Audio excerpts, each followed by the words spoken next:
Hey, Real Vision. Nice to be with you again. Happy New Year. I'm sitting down today with Hrish Lotlikar, a founder and the CEO of SuperWorld. SuperWorld is one of the most interesting and audacious of all the Metaverse projects. Hrish, welcome to Real Vision.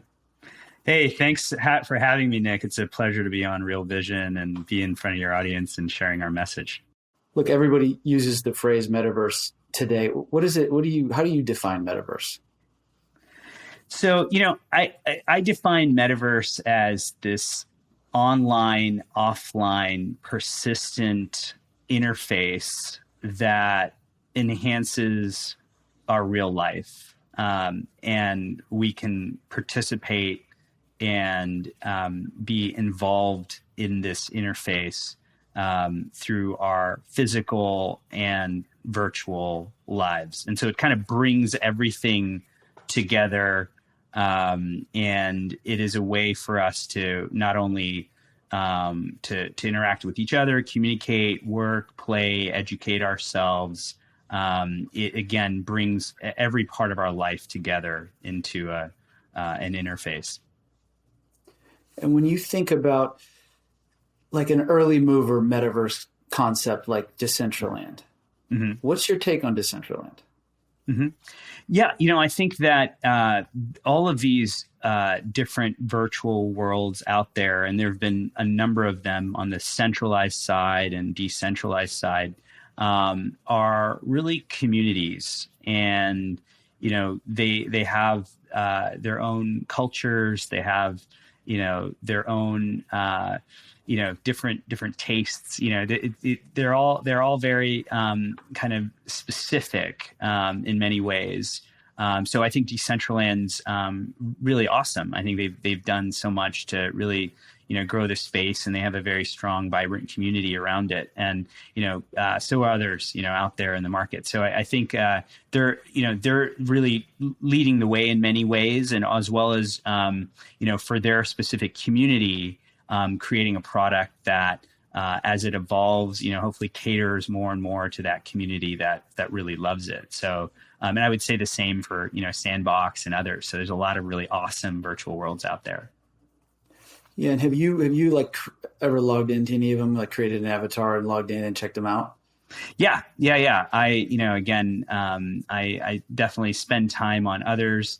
To be honest, a lot of my time and work is focused on SuperWorld, but I definitely think of what's happening in the broader market.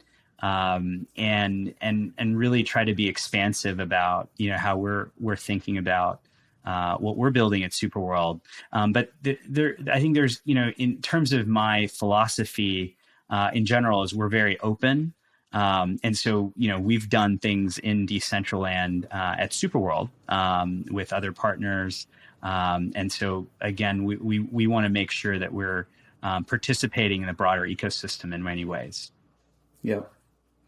One of the questions I wanted to ask you is, so I've done a couple of them, and Decentraland is one. And not being from a gaming sort of background, when I did it on my laptop, I found the user sort of interface to be very sort of challenging to navigate, and the controls were not easy to use, for me at least. What do you think about the hardware side of this? Like, how far away are we from the point where like someone like me who's decently technologically capable could log into a virtual world and just have it be like easy?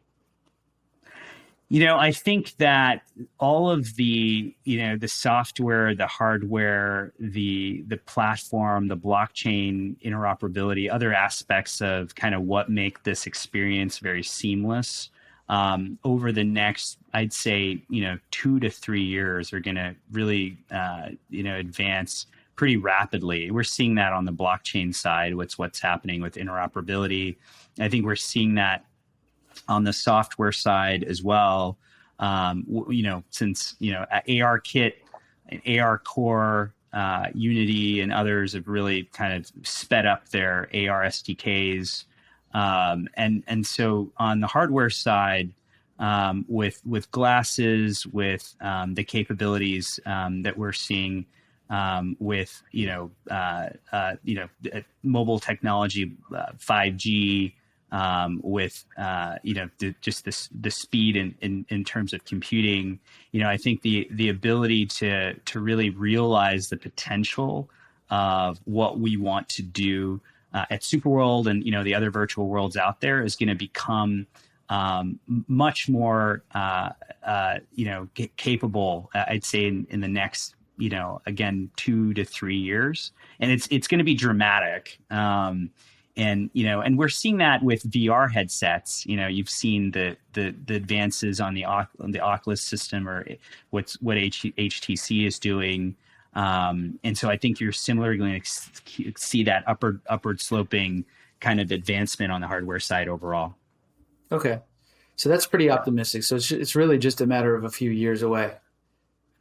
Yeah, I mean, don't get me wrong. In 10 years, it's going to be even more dramatic. But I think that there's just the vast amount of capital being put into these new form factors, whether it's VR glasses or AR headsets.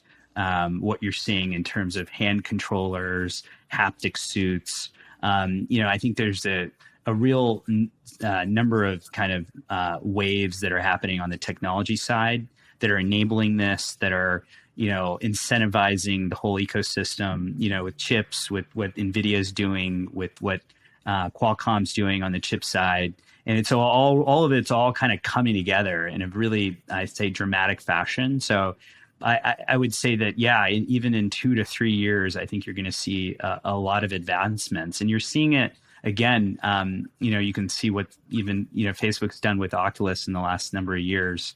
And how that product has increased, and the price points are coming down, and those things will keep coming down, I think, and the quality is going to keep improving pretty dramatically.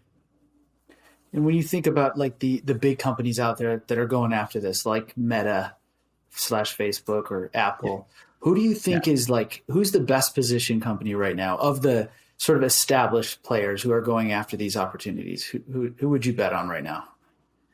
Well, Apple is likely going to be the one to watch as they enter this market. They, again, have a very strong, set of products in their ecosystem that contribute to, I think, what we're looking at in this category as the metaverse. So the ability to, again, interact with this interface in a variety of ways: audio, content, streaming, hardware, you name it, right? And they really produce exceptional products, and they have that wide reach and distribution. And so I think they're going to be the ones to watch. On the software side with ARKit, they have a number, lots and lots of developers on their platform.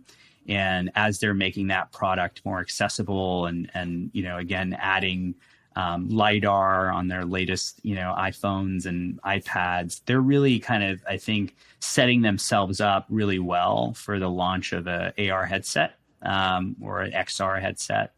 So I'd say they're the ones to watch. I think, Facebook's doing a lot. Meta is doing a lot here in the space. And, they've really, with their Oculus ecosystem, also has kind of built out a variety of aspects of that, and they're investing quite a bit of money as well. And then there's just the broader ecosystem as well, right? There's a ton of companies in Asia that are out there, releasing products, and so I think that the evolution of, we saw how the mobile ecosystem evolved. I think there's going to be some parallels here. But I see Apple as the one to watch. That's interesting. Yeah, it's probably why Apple's market cap is approaching 3 trillion, or maybe it passed 3 trillion, whatever is that. It's incredible. Yeah, it's incredible. And the Facebook thing, I was thinking about the numbers. You mentioned that they're investing an incredible amount. They really are. They've committed to spend, what is it, $10 billion a year for several years? Yeah.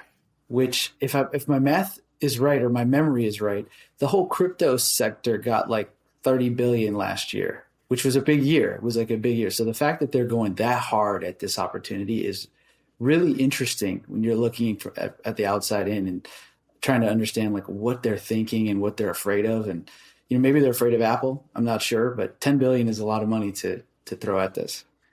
Well, I think that they have an opportunity to, get this, get their hardware out there and, build an app store, right, that allows them to have more power in the ecosystem. And so I think that's kind of why they're, very intent on making sure that the hardware, if we're moving to a new form factor, right, moving potentially away from, a mobile phone based ecosystem to a headset,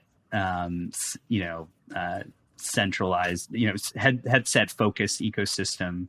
The opportunity to, as we make that change to be a leader in that space, seems to me a pretty big opportunity for them, and I think that's what they're seeing as well. Is this is kind of their opportunity? I think again we're focused on the decentralized side of building this ecosystem. So obviously there's different kind of points of view there, but I think that's kind of why they're positioning themselves in that way potentially.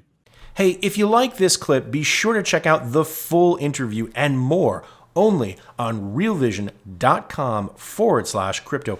It's 100% free. Sign up now.